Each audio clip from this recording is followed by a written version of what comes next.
woman who comforts me like the sun and strengthens me like the earth. As she was first graced with love from the sun, and her skin is the color of the earth. The woman who taught me the worth of a relationship with God, family, and church. Unafraid of reminding me of the 24 hours of work she gave as she lied there giving me birth. And mijo, just like I brought you into this world, don't think God won't use me to send you back. Y vas a ver next time you act up when I tell you to get ready for church. A woman who exemplified faith, holding strong to the promises of God. Somehow always able to muster up the grace she gave to the men in her life who left her with tears in her face, left her in fear and with haste, left her. The woman who stayed in the race. Although every day her enemy tells her, you're not going to place, you're not going to place. She still remains on pace. And I got to keep my heart pure. I got to keep these words pure. Because my mama didn't get beat down not to be heard. And if you can't comprehend the reality of my words, let me break it down for you a little before you write it off as absurd.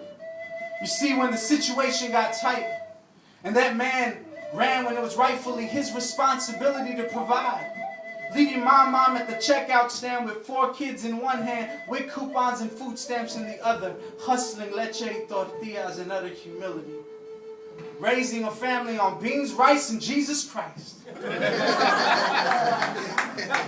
But when the beans and rice were hard to find, it was Christ who supplied the means to fight and the means to live. Because contrary to popular belief, those welfare checks don't relieve how tight the wallet in the pocket is. But she believed, and her faith, as small as a mustard seed, raised up the man that you see. Learning with me as we read. Yearning with me to be free. Because within the embrace of her loving arms, I be nothing more and nothing less than her son. Teaching me the truth about love. Mijo, love was meant to be given. So that when I marry my beautiful wife, for the entire duration of my life, in the words of R. Thomas, I won't have a gelatin skeleton developed in my hide. Because I was taught how to be a man from a foolish man's wife. I was taught integrity, responsibility, and how to fight. I was given truth and love from her heavenly husband Christ, who swept her off her feet with the ultimate sacrifice, giving up his life so she could give life to 4 punk kids she struggled to raise on her own at the age of 24. Somehow always able to grind up the funds to buy us new clothes. Because every year we went back to school rocking new soles while she was still wearing the same shoes from 5 years before. Making the necessary sacrifices to give her children what she never had. Struggling to be both my mom and my dad. And I didn't know what I was praying for when I begged God for a miracle.